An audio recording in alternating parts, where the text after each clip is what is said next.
Shalom, saudara yang kasih Tuhan. Pada saat ini saya akan mengajak saudara untuk membahas mengenai asal kata Kristus dalam Perjanjian Baru. Kita akan membahas dari mana sebenarnya awal mula kata Kristus itu berasal, sehingga kemudian Perjanjian Baru menggunakan kata Kristus untuk menggantikan kata Mesias. Namun sebelumnya, bagi saudara yang belum subscribe di channel saya ini, silahkan subscribe lebih dahulu untuk mendukung pelayanan ini dan klik tanda lonceng supaya mendapatkan notifikasi-notifikasi baru mengenai jika ada pembahasan-pembahasan baru yang saya buat di dalam channel ini. Nah, sudah kasih Tuhan, ada beberapa golongan saat ini yang menuduh bahwa kata Kristus itu sebenarnya tidak berasal dari kitab suci. Kata Kristus dimasukkan ke dalam Perjanjian Baru karena pengaruh budaya Helenisme, yang kemudian gereja terpengaruh Helenisme dan kemudian menggunakan kata Kristus, bukan lagi kata Mesias. Nah, saudara, apakah tuduhan ini benar? Kita akan membahas melalui apa yang akan saya sampaikan di media ini. Kristus berasal dari kata Kristos, bahasa Yunaninya, ya, Kristus. Nah, kata Mesias dalam kitab Perjanjian Baru bahasa Yunani diterjemahkan dengan kata Kristos. Dari mana kata-kata ini berasal? Apakah dikarang-karang oleh gereja? Dikarang-karang oleh orang-orang Kristen? Apakah kata-kata ini buatan Yesus sendiri untuk memberi gelar pada dirinya? Ataukah buatan para rasul dan penulis-penulis Injil untuk memberi gelar Yesus? Dan ini untuk menunjukkan bahwa Yesus sudah dipengaruhi oleh Helenisme. Apakah benar demikian? Nah, saudara yang kasih Tuhan, Kristus artinya yang diurapi, sedangkan Sang Kristus, Sang yang terurapi, itu ditulis dengan kata Ho Kristos. Ho Kristos adalah Sang Kristus, seseorang yang diurapi secara khusus. Kata Ho Kristos ini terjemahan dari Hamasyah. Dalam kitab Septuaginta menerjemahkan Hamasyah dengan Ho Kristos. Yang kata ini memiliki arti seorang yang dipilih dengan pengurapan roh Tuhan atasnya untuk melakukan tugas khusus. Ini merupakan perkembangan terakhir dari pengertian Mesias di dalam Perjanjian Lama. Kata Ibrani untuk diurapi adalah maskah. Ya, untuk kata ini bisa ditujukan kepada benda suci, kepada kemah pertemuan, bahkan kepada tugu mesbah yang dibangun oleh Yakub itu pun juga diurapi. Namun juga ditujukan kepada nabi, imam, dan raja. Kata Yunani untuk kata diurapi adalah krio. Ini tertulis dalam Septuaginta, kitab Perjanjian Lama berbahasa Yunani. Nah, apakah korelasi Kristus dengan berita Injil, atau apakah ada korelasi antara pengurapan dengan berita Injil? Maksudnya adalah sebelum kita membahas lebih jauh lagi tentang asal kata Kristus, rupa-rupanya di dalam kitab Perjanjian Lama, yaitu Yesaya pasal 61 ayat 1, itu menjelaskan ada korelasi antara Kristus, antara pengurapan dengan pemberitaan Injil. Yesaya 61 ayat 1 berkata demikian, Roh Tuhan Allah ada padaku, oleh karena Tuhan telah mengurapi aku.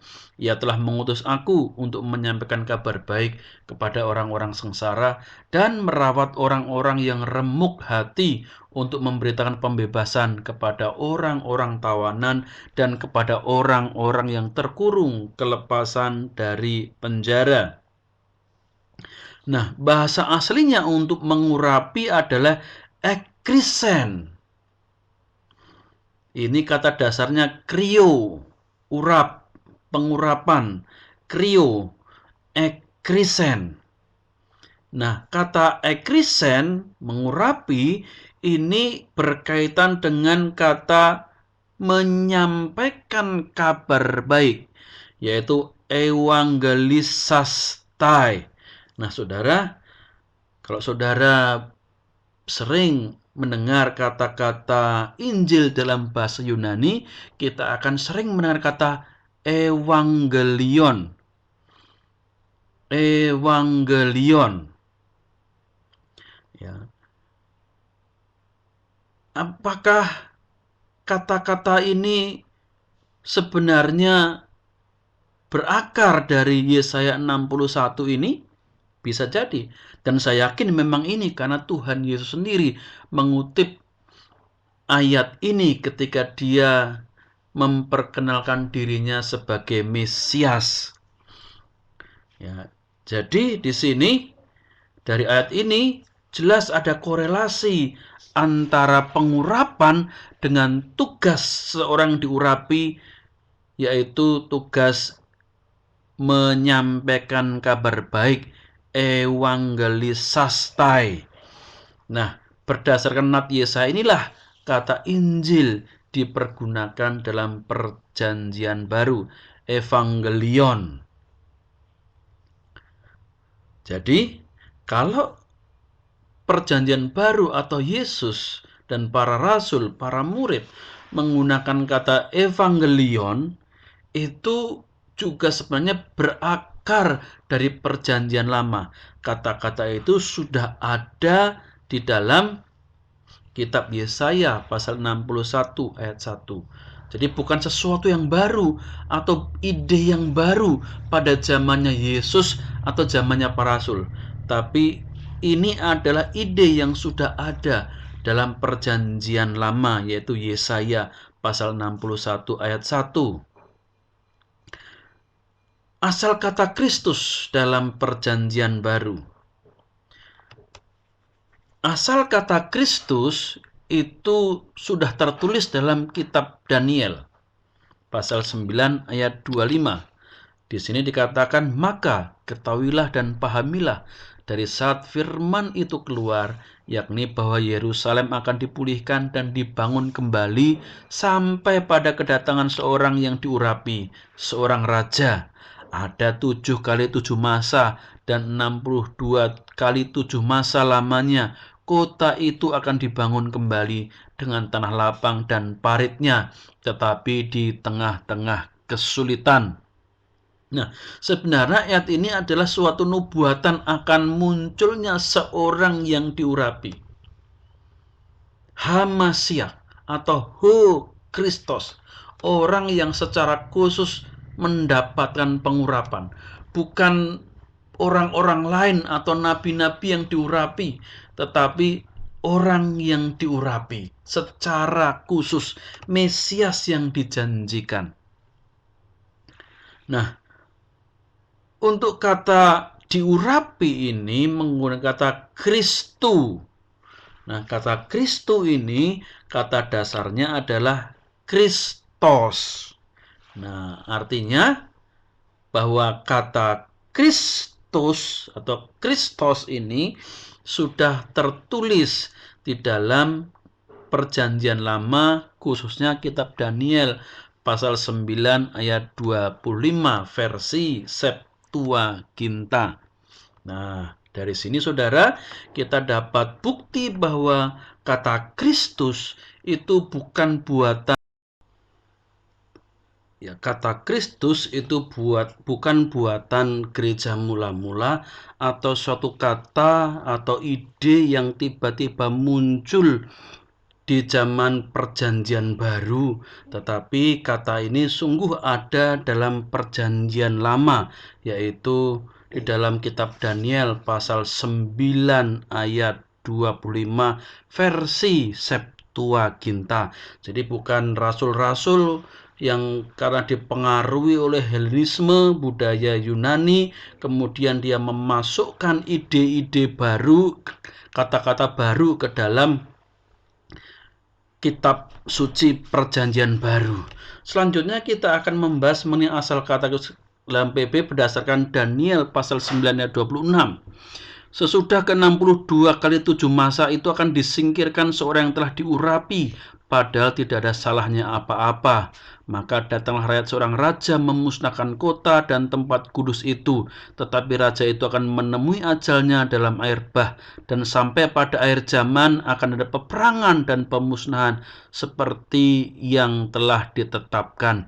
Nah saudara, dari ayat ini dalam bahasa aslinya disingkirkan orang yang diurapi menggunakan kata krisma kai krima. Nah, ini artinya orang diurapi disingkirkan. Ya, disingkirkan walaupun dia tidak ada salahnya apa-apa. Nah, ini membuktikan bahwa Mesias yang dijanjikan itu akan disingkirkan sekalipun tidak terbukti kesalahannya.